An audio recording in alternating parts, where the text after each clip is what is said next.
Здравствуйте, дорогие друзья, подписчики, гости моего канала. Давненько у меня не выходило видео, но это исключительно по семейным, так сказать, обстоятельствам.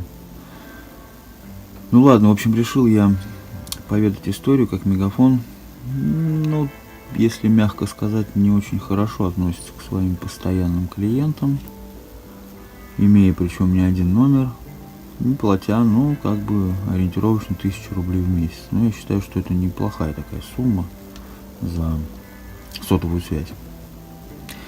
Но неважно, случилась эта история году так в 18-м, 19-м, 20-м примерно. Это как раз в то время, когда отменили роуминг. Как это он называется? Межнациональный роуминг, что ли. Находился я на даче, оплатил причем тариф, это буквально вот оплатил и поехал на дачу. Калужская область это была. Вот. И денег на счету у меня было рублей 10 или 5. Ну, что-то такое, короче, копейки какие-то. Время часов 11 вечера. До меня пытается дозвониться сосед. А там связь в деревне в этой плохая. Ну, то есть она то есть, то ее нет. До меня пытается дозвониться сосед. Часов 11 вечера было. Ну, там небольшие у него вопросы случились, и надо срочно было дозвониться. Не может. Абонент не абонент. А я как бы лежу, телек смотрю. А тут раз мне смс-ка приходит. У вас автоответчик, вам там кто-то что-то прислал, прослушать. Ну, я слушаю. Сосед-то, привет, ты где, туда-сюда. Я ему перезваниваю, соответственно, ему не могу дозвониться. И, в общем, вот эта канитель продолжается где-то, не знаю, минут 20, наверное. То есть никто не может друг другу дозвониться. И потом у меня раз, а у вас недостаточно средств. Я думаю, каких средств, я все оплатил. Прям буквально на днях. Оказывается, мне приходят смс-ки, но я как-то не обращал внимания, в общем, в минус я ухожу там на 5 рублей, по-моему. Все, с соседом мы встретились, он ко мне пришел, все нормально, порешали его вопросы. Вот. Пишу в Мегафон. Говорю, ребят, так, мол, и так, роуминг отменили, какие минуса, что за дела. Ой, ну вы ушли в минус по причине того, что у вас там была подключена функция, там, автоответчик. Ну, я не помню, как она называется, но неважно. Ну, вот эта функция платная, оказывается, которую, соответственно, я не подключал. Зачем она мне нужна? Вот вы подключили, и вам надо прям вот, если хотите, прям вот обязательно пополните счет. Я им говорю, как бы, ребят, ну какой счет? Я оплатил свой тариф, и идите вы в жопу. Я сколько хочу разговаривать и с кем хочу, и смс-ками, но это вас вообще уже не касается. У меня счет пополнен. Они типа нет. Туда-сюда. Я говорю, ну, господа, я вообще нахожусь в глубоком лесу, и о каких пополнениях вообще идет речь. А по приложению можно общаться, там они, по-моему, это интернет, что ли, у них там работает. Или я им даже звонил, я что-то тоже не помню, давно это было. Они прям ни в какую говорят, нет и все, ничего мы там не включим. Сам виноват, следить надо за своими подписками, то есть вот так вот. Ну, правда, после этих разговоров, наездов на них, один такой, ну ладно, там типа, давайте я вам помогу, помогу. Я такой думаю, во, нормальный мужик. Я вам, говорю, сейчас доверительный платеж сделаю. Ну, он сделал мне доверительный платеж на вот эти 6 рублей. Вот. И у меня все включилось туда-сюда, и потом я, ну, по приезду домой там оплатил или перевел, по-моему, ну, неважно. Такой думаю, да ну вас, ребята, идите вы лесом, давайте как-то от вас отказываться. Ну, в общем, вдрызг я с ними поругался, ну и, соответственно, стал переходить на другую оператора. Не помню на какого, по-моему, на Теле2. Пришел в офис, отдал паспорт, говорю, вот так вот хочу сменить, ну, перейти к вам. Они такие, не вопрос. Предложили мне более, кстати, условия такие прикольные. Платил я в то время, по-моему, 600 рублей за безлимит.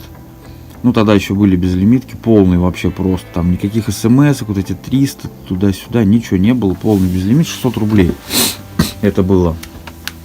Вот. И они мне предлагают сумму, там, что-то рублей в 350, что ли, или 400, то есть, ну, представляете, да, то есть, вообще классно, в 2 раза практически больше, я, ура, все, давайте. Но меня не устраивало Теле2 из-за того, что там, где я бываю, эта связь вообще не ловит, вообще, то есть, даже чуть-чуть.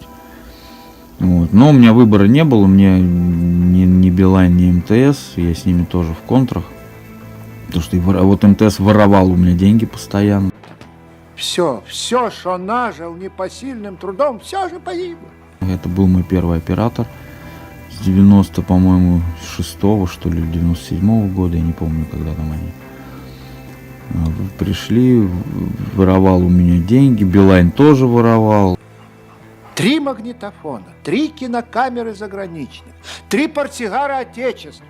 Ну, то есть вот остался мегафон, но мегафон вот с такими подколами. Ну, вот, думаю, ну, Теле2 перейду. Ну, неважно, в общем, и мне звонок от мегафона. Прям буквально в течение, там, не знаю, 2-3 дня, говорят: ой, уважаемый клиент, мы вас так любим. И начинают меня облизывать во все места. Только не уходите. Я говорю: ну, ребята, а что делать? Я им говорю, какие мне предлагают скидки. Они такие: нет, ну, вы понимаете, там у них связь плохая. Ну, они не знают все это. Ну, в общем, предлагают мне скидку в 10% на связь. Я думаю: во, круто. И причем я им говорю: это как скидка будет на месяц, на 2, на год? Там нет. Это скидка пожизненная. Единственное условие, если вы не смените тариф. То есть, если на тариф перейдете, ну, на любой, выше денег, ниже денег будет стоить, ну, по цене, то, соответственно, скидка пропадет. Согласны? Я говорю: ну, конечно, согласен, ничего себе. Хоть 10%, но все равно.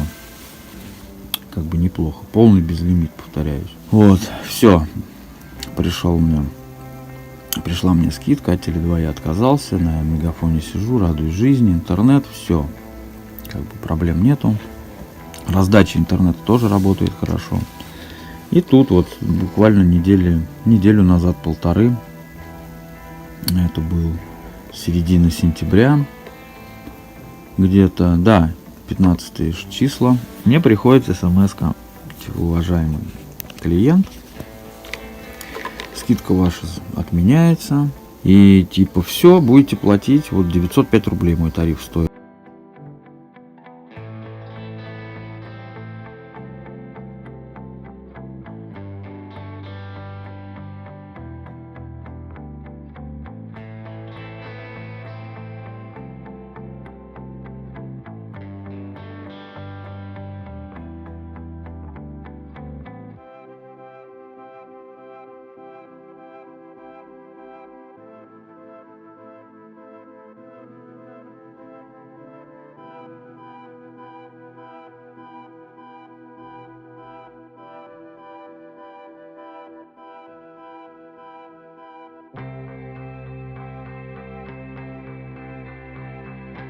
Так что вот не знаю, если посоветуете что-нибудь, к какому оператору идти.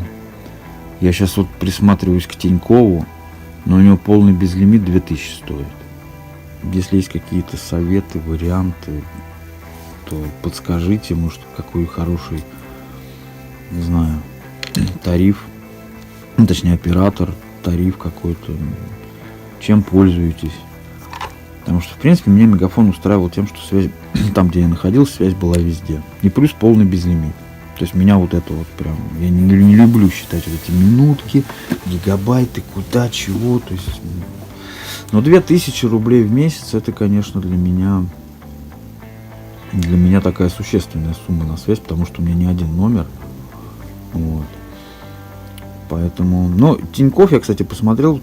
Только там, где я всегда бываю часто, покрытие есть везде. Но опять же, это они могут писать. Это попугайские цифры. Ну, в общем, собственно, решил вот поделиться такой новостью. И, кстати, еще лайфхак. У меня айфоны везде, практически во всей семье, я имею в виду.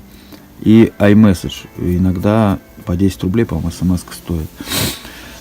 Боролись мы с этим, что в Мегафоне, что в Билайне, МТС. Они говорят: идите нафиг. Ну, типа, деньги возвращать не будем за это. Ну, когда перегружаешь телефон, там iMessage, и могут взимать плату. Ну, точнее, смс-ки. Они причем не приходят, эти смс-ки, в отчетах тебе. Только если детализацию, по-моему, сделаешь, будет смс-ка. Я сейчас как делаю? У меня настает время платежа. Я кидаю туда, ну, там, 900 рублей и 1 рубль. Ну, то есть, чтобы быть немножко в плюсе. И все. И у меня сейчас iMessage ни у кого не жрут деньги. Представляете себе? Так что пользуйтесь. То есть, не надо класть там на 100, на 200 рублей. То есть, у вас на телефоне должно быть всегда плюс там 1, ну, максимум 5 рублей. И все, и никто с вас не списывать ничего не будет лишнего. Так что пользуйтесь. В общем, если есть у вас какие-то моменты, какого оператора сейчас выбрать, какие тарифы, может что-то новенькое появилось, я за этим не так сильно слежу, подсказывайте, пишите в комментариях, будет очень интересно посмотреть. Потому что такое отношение, конечно, к клиентам мне очень не нравится. Ну все, всем пока, остаемся на связи.